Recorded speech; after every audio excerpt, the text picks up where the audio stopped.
I'm John Patrick, El Hijo de Patrick, and I'm here to represent my family who could not be here, and Stephanie's family as well. But we're not supposed to be here. Patrick did not want anything. He wanted no service, no memorial, but he was quite insistent, or stubborn, as you all know. But,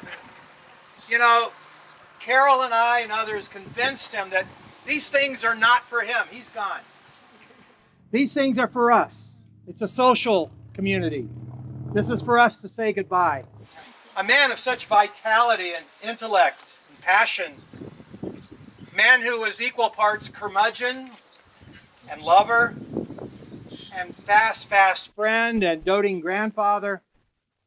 A musician, a writer, a person who loved nature, a publisher, a promoter. How can he be diminished into the past tense? Could we ever believe that the flow of his stories would cease?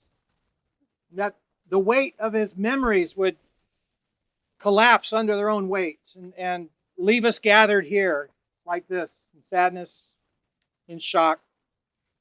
And yet, here we are, even though we feel like we shouldn't be here.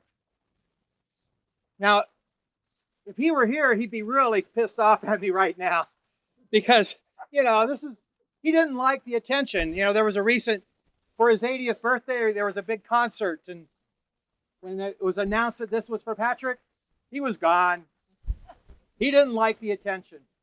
But this gathering is for us. So we have to do a little bit of honoring, a little bit of remembering, and a whole lot of storytelling. Now, like most of you, my relationship with my father was a bit complicated, just as it was with my sisters. He was there, and then he wasn't.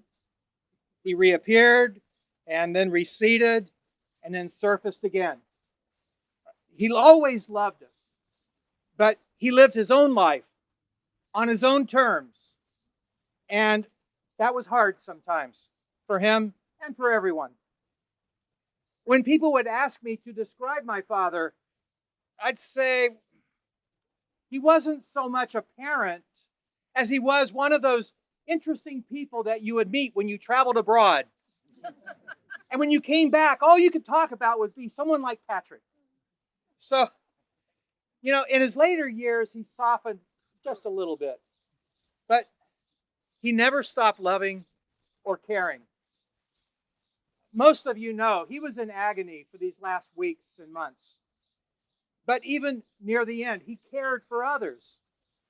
I can still hear his voice as he told me more than once, if I do this thing, please tell everyone. I don't want to hurt anybody. I just don't want to hurt anymore.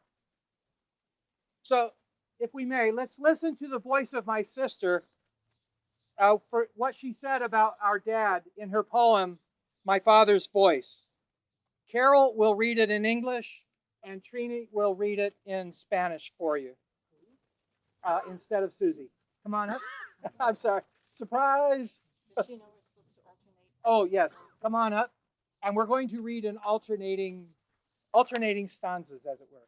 You have your own copy? Okay, wonderful. And here's your copy. And I'm going to get out of your way. Okay.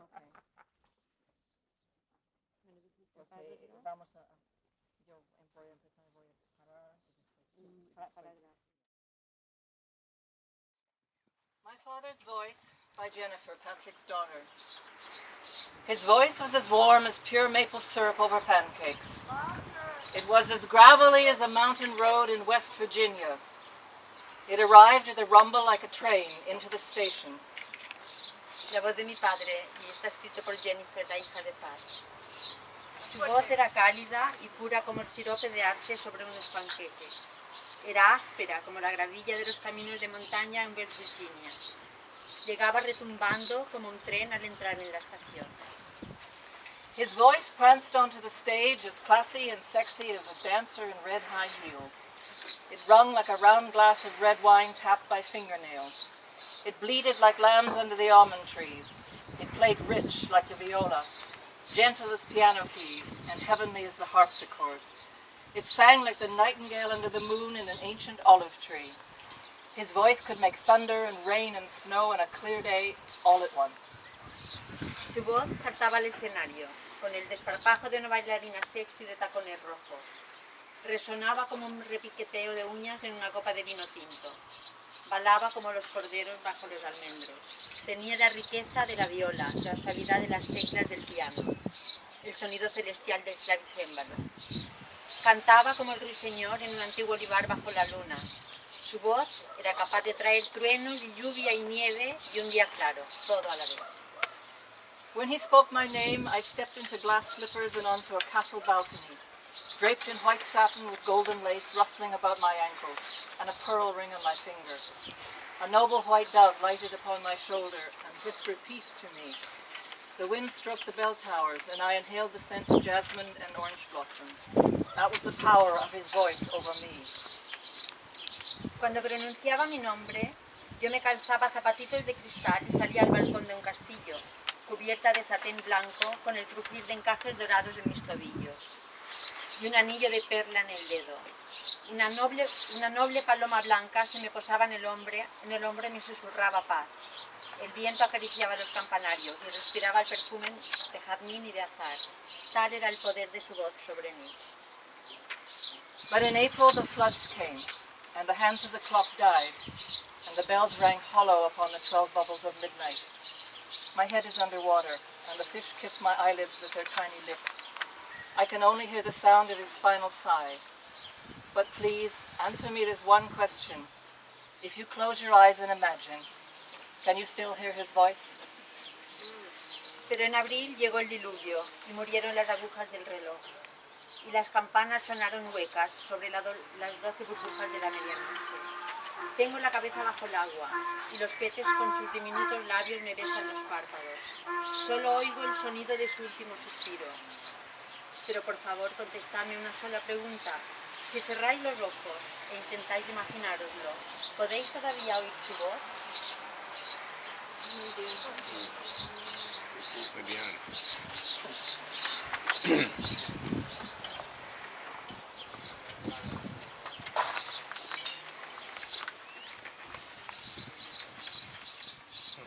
Thank you, Carol and Trini, and thank you to Hannah and her family for helping translate from my sister's English into beautiful and mellifluous Spanish. Patrick enjoyed many deep and loving relationships, beginning with my mom, Donna, and ending with Yvonne. Yvonne is the woman who taught him that love is not just for younger men.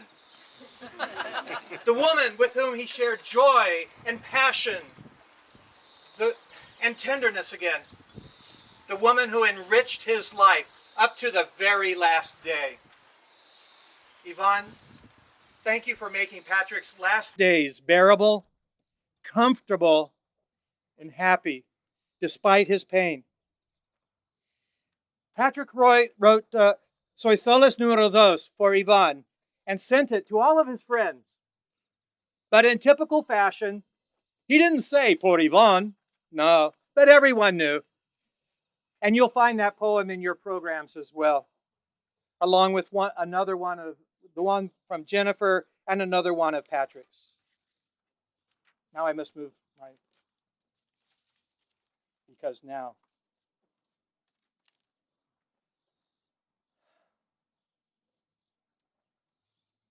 There was one love in his life that affected him more than any other, that changed him, that improved him, and devastated him with her passing. And that woman was Stephanie.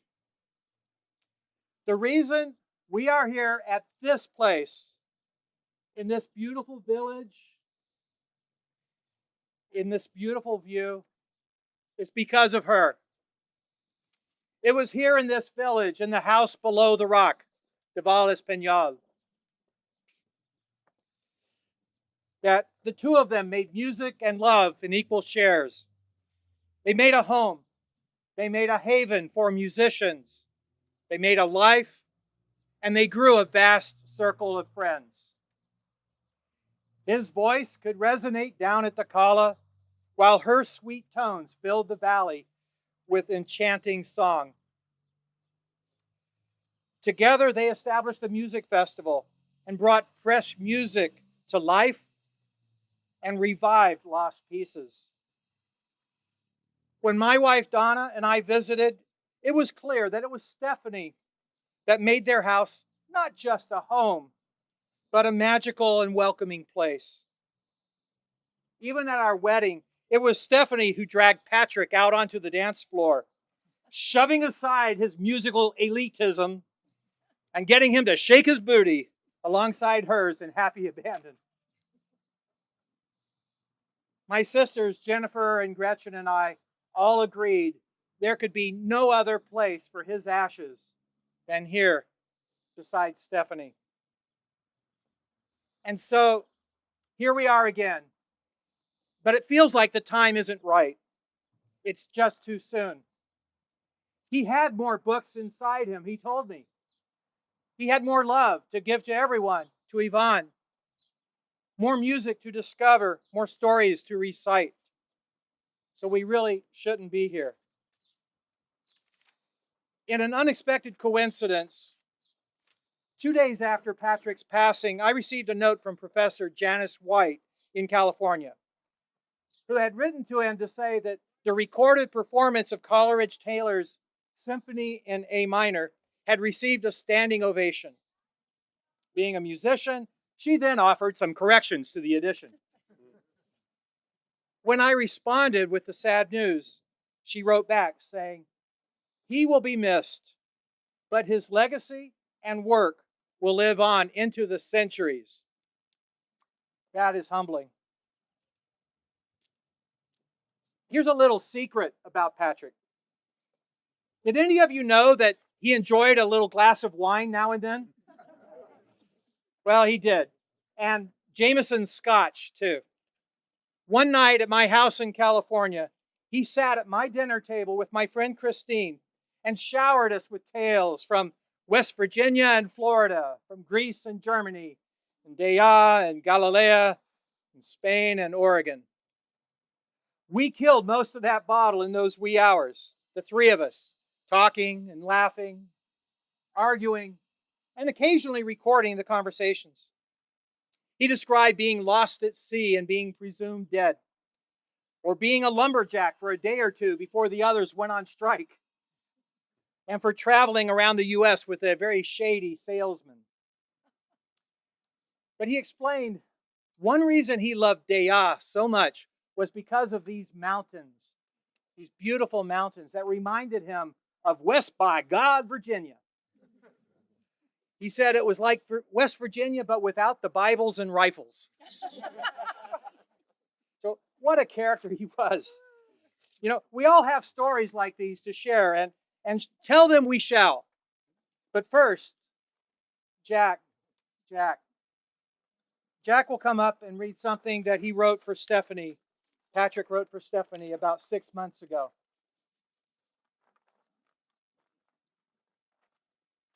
Thanks, Jack.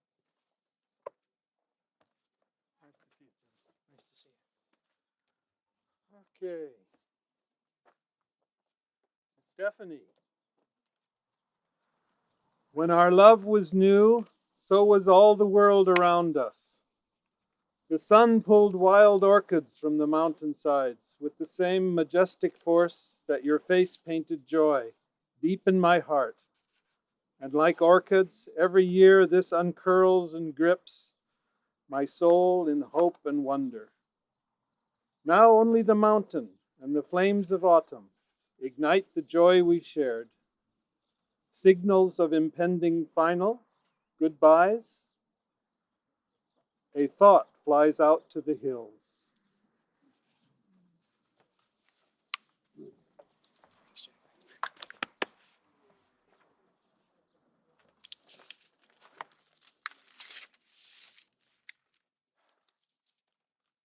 All right, it's time to wrap things up here and say goodbye. And then we can all go down the street to La Residencia and say hello all over again. They have graciously allowed us to get together for wine and music, which are two other things that Patrick loved. We also have a guest book floating around. We would ask that you, if you have an opportunity, to sign it for the families. Thank you all for being part of his life and, by extension, being part of our lives. For your love, your compassion, your tenderness, and for all your help during this difficult time, and for attending this party today. This is a party to celebrate Patrick. I extend special thanks to Patrick's ladies, Carol, Susie, Adriana, Yvonne. Well, Adriana's a bit busy having a baby right now, but she was very helpful leading up to today's event, and helpful to Patrick in the last years as well. All of them have made this journey here with you much more manageable. Patrick lived his life on his own terms and ended it the same way. And he touched all of us profoundly in the course of his journey. We really should not be here, but we must, in order to say, adios, Patrick, adios.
We will miss Patrick.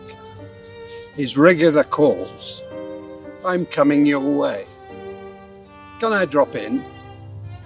Well, a glass of wine would do. A tipple of whiskey would be better. If ever we want to know something, Patrick would have a practical answer. Music, scoring, our temperamental computer, plus a constant stream of stories for us to look at. Philippa and I met him first in 1982. He and I played some four-handed stuff. Our long subsequent English winter kept warm by the Mallorquin son of his letters. Keep on with the conversation. How we miss his 30-year tenure of the Dare Music Festival. Those dinners with friends after music. As well as the classics, he'd try out a piece of two, usually with our own Susie's help, or even a small orchestra. Both men and women loved him, and still do.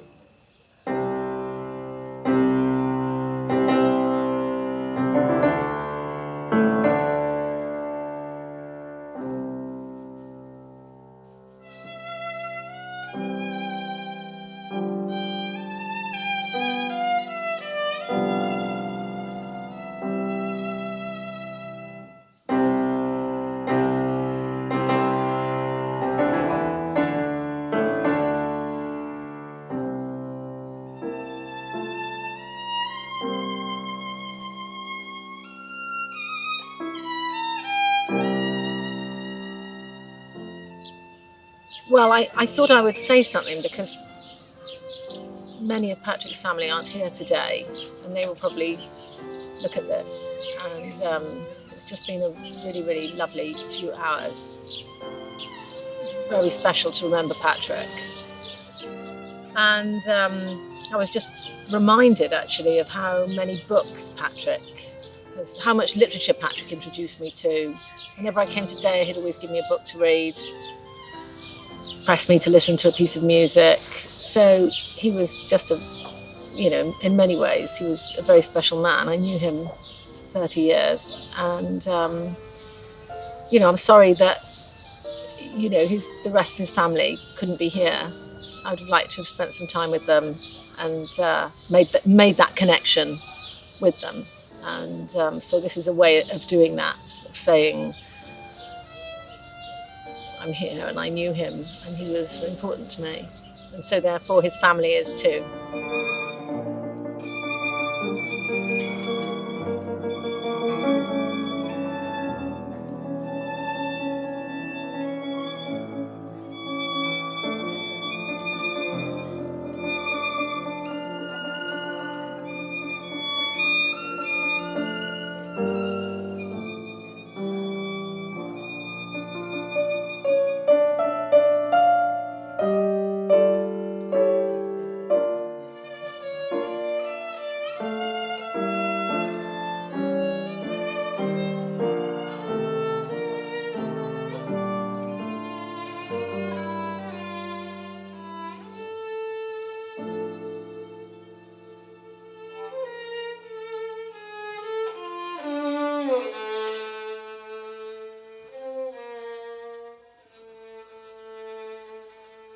Hello, my name is Neil, and I've lived in Dea for 20 years, and about 2 or 3 years ago I was down in the Cala swimming, and I came out of the sea and there was a man sitting on the beach with a hat on and everything, and waving to me, and I went up to him and he said, hello Neil, it's me, Andy.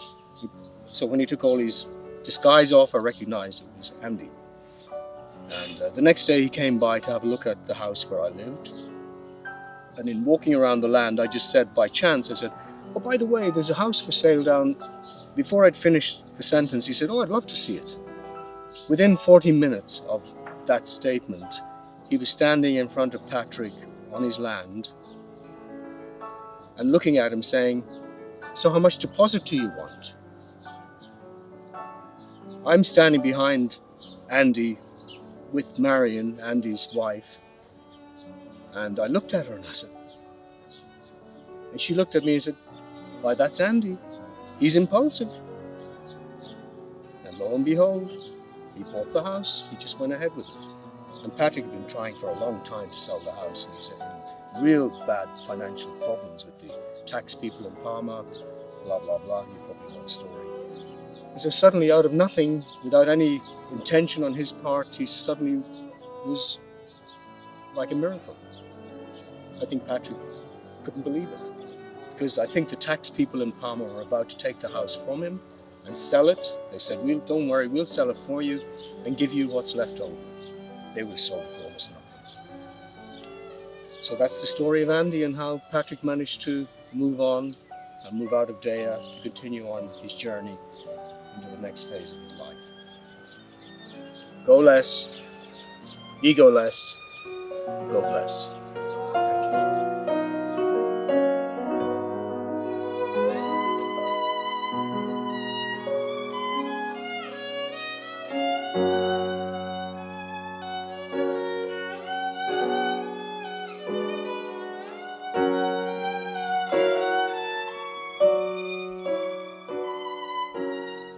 I first met Patrick in 1991 when I came here with my partner, the writer Sean Mackay, and we rented a house close by where they lived. Patrick introduced us to other people in the village, to other writers and to other artists, and over the years we were constantly, especially through the music festival, which was a wonderful opportunity to encounter classical music. Patrick, in his way, provided a a sort of musical education, and I liked his sense of humor, sometimes a little rough and a little cynical, but that was how he was. And he said, I'm selling my library. Well, he had a big library. I don't need all these books. I've got a Kindle now. And I said, and you're getting rid of all your books? All my books, he said, except Faulkner. And that registered because that was what he was. He was like a character from William Faulkner. Okay.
Vera tocó con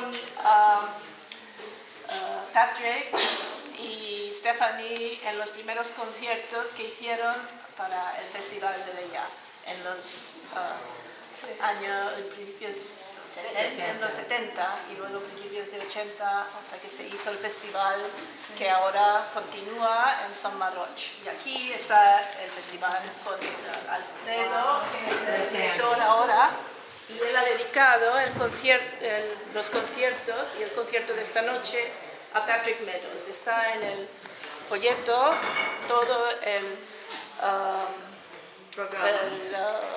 festival está dedicado en memoria a Patrick Meadows. También las veladas de la iglesia se dedicarán a Patrick Meadows. Él antes hacía conciertos continuamente en San Marroch y en la iglesia, y luego no se pudo hacer durante muchos años porque la iglesia no lo permitía, pero ahora permiten conciertos otra vez en la iglesia. No olvidar a Molly, que hemos tocado también en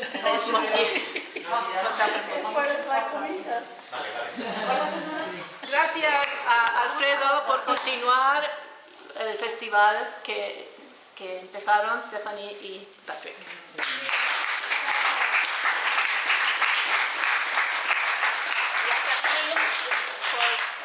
Seguir los conciertos en la iglesia. Yo voy a tocar un nocturno de Chopin y luego un Debussy y luego ya no más, un preludio de Debussy.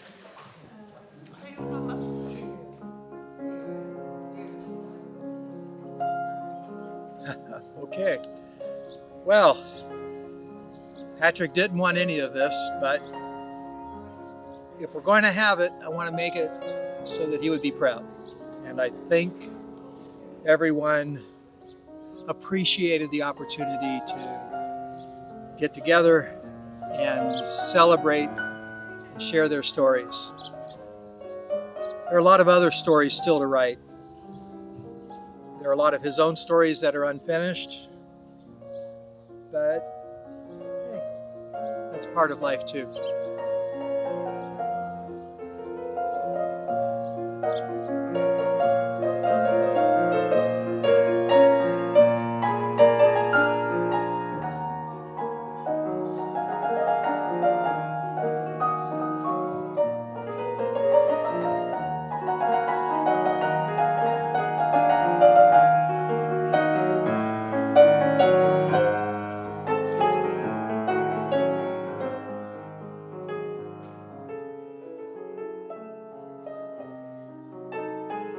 For my sisters, just to tell you that he loved you very much. He cared very deeply for you. He wants you to be healthy and happy, and living life. He was focused on the world here, but he thought of you often and he spoke of you every time. For Allison and Carl and Tate and Tim, all the folks in the Ohio group, sounds like a baseball team, never wanted, he always thought of you with great affection and wanted to be sure that as things unfolded, that Stephanie's side of the equation, if you will, would be the equal of my disjointed family. He loved you very much, and he was very proud, Allison, of all the artwork that you've done, and Carl, of you and your new life together with Brittany. Tate, he loved your sister very, very much. That was his life.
Now it's just a matter of putting away the extra wine, fetching vehicles from the church, and enjoying this beautiful day, recognizing that it's a little bit emptier now without Patrick. I wish that I could believe in something beyond, and that would not be true to him or to me. And yet, Patrick is here in the music, in the mountains, in Dea and Valdemosa and West Virginia, and all around the world. He is in our hearts. Adios, Papa.